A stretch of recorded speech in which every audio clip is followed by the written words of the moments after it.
TV நேயர்களுக்கு வணக்கம். இன்றைய திரை விமர்சன நிகழ்ச்சியில் நம்ம பார்க்க போகிற திரைப்படம் கிங்டம். கௌதம் தின்னூரி இயக்கத்தில் விஜய் தேவர்கொண்டா, பாக்யஸ்ரீ, சத்யதேவ் நடிப்பில் வெளியாக இருக்க இந்த படத்தோட கதை என்னன்னா, விஜய் தேவர்கொண்டா ஒரு காவலராக வராரு. அவரோட அண்ணன் 12 வருஷத்துக்கு முன்னாடி அவங்க வீட்டை விட்டு ஓடி போயிடுறாரு.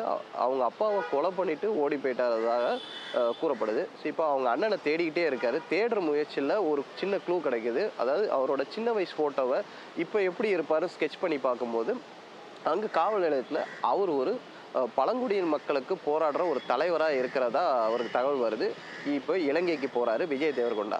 அங்கே அவங்க அண்ணன் ஒரு கேங்ஸ்டராக இருக்கார். ஏன் அவர் அப்படி பண்ணுறாரு, அது அண்ணனை எப்படி அவர் மீட்றாரா இல்லையா, அங்கே போயிட்டு அவருக்கு என்னென்ன சவால்கள் இருக்குது, இது போக போலீஸோட சூழ்ச்சி, இப்படி இதெல்லாம் எவ்வளோ கையாள்றது தான் இந்த படத்தோட கதையாக இருக்குது. சரி, இந்த படத்தோட ஸ்க்ரீன் பிளே எப்படின்னா, இது அவங்க ஒரு உலகம். அதாவது தெலுங்கு சினிமா பொறுத்த வரைக்கும் சில டைரக்டர்ஸ் அவங்களோட படங்கள் அவங்களுக்கு ஒரு வேர்ல்டு அப்படின்ற மாதிரி அவங்களுக்கு ஒரு தனி உலகத்தை வந்து கொண்டு வராங்க. அது மாதிரி இப்போ இந்த கேஜிஎஃப் பாணியில் கிங்டமும் ஒரு தனி உலகத்தை வந்து காமிச்சிருக்காங்க.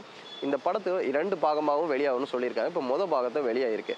ஃபர்ஸ்ட் ஹாஃப் சரி, செகண்ட் ஹாஃபும் சரி. ஃபர்ஸ்ட் ஹாஃப் கொஞ்சம் அந்த கதைக்குள்ளே நம்ம கொண்டு போகிறதுக்கு கொஞ்சம் ஸ்லோவாக மூவ் பண்ணாலும் ப்ராப்பரான ஒரு ஃபினிஷிங் டச்சாக தான் ஃபர்ஸ்ட் ஹாஃப் இன்டர்வல் இருக்குது. செகண்ட் ஹாஃப்லையும் கொஞ்சம் எமோஷனல் சீக்வன்ஸ் இருக்குது. அதுக்கு பிறகு ஒரு மாஸ் எலிவேஷனில் இந்த படம் காட்டப்படுது. மேலும் படத்தில் வச்ச மைனஸ் என்னென்னா, நிறைய வன்முறை காட்சிகள் இருக்குது. அதனால் குழந்தைகள் இந்த படத்தை பார்க்கறது தவிர்க்கணும். அவ்வளோ தூரம் வன்முறை ஷூட்டிங் சீக்வன்ஸு நிறைய தடவை கிட்டத்தட்ட ஒரு 300க்கு மேலே அவரே கொள்கிற அளவுக்கு ஒரு மாஸ் சீக்வன்ஸ் வச்சுருக்கு. இது குழந்தைகளை கூட்டு போகிற படமான்றனா அது நாட் ப்ரிஃபரபிள்னே சொல்லலாம். படத்தோட பெரிய ப்ளஸ் என்ன, அனிருத்தோட மியூசிக். படம் முழுக்கவே இப்போவுமே தெலுங்கு சினிமாவில் பெரிய பெரிய நடிகர்கள் அனிருத்தை வந்து அவங்க படத்துக்கு வந்து இசையமைக்கிறதுக்கு வந்து புக் பண்ணுறதுக்கு காரணம் என்ன, அவங்களுக்கு ஒரு மாஸ் எலிவேஷன் தேவைப்படுது. அதுக்கான பிஜிஎம் ஸ்கோரும் சரி, பாடல்களும் சரி, அது அனிருத் தான் அவங்களோட சாய்ஸாக இருக்குன்ற அளவுக்கு இந்த படத்துலேயே வந்து பிஜிஎம் ஸ்கோரும் சரி, பாடல்களும் அமைஞ்சிருக்குன்னே சொல்லலாம். விஜய் தேவர்கொண்டாவுக்கு ஒரு கம்பேக்கா அப்படின்னா நிச்சயமாக சொல்லலாம். அந்த அளவுக்கு இதில் மெனக்கெட்டிருக்காரு. ஒரு போலீஸ் ஆஃபீஸராக வராரு, அப்புறம் ஒரு அண்டர் கிரவுண்ட் காப்பாக இருக்கார். இது பாடி வேரியேஷன், அதுக்கு அவர் மெனக்கெட்ட விதியம் எல்லாமே வந்து நல்லாவே காமிச்சிருக்காங்க.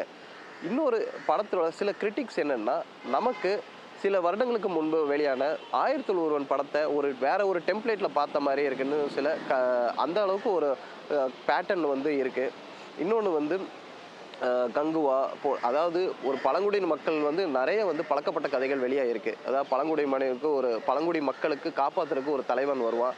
அந்த தலைவன் தான் அதுதான் அடுத்த படம் ஒரு லீடாக இருக்கும். இப்படி பல படங்கள் வந்தாலும் அதே போல் தான் நமக்கு தமிழ் ஆடியன்ஸை பொறுத்த வரைக்கும் சமீபத்தில் வெளியான கங்குவா, அது பல வருஷத்துக்கு முன்னாடி வெளியான 1000ல் ஒருவன், இப்படி ஒரு டெம்ப்ளேட்டை மாடர்ன் வெர்ஷனில் கிங்டம் கொடுத்த மாதிரி தான் நமக்கு ஒரு ஃபீலாகவே இருக்குது.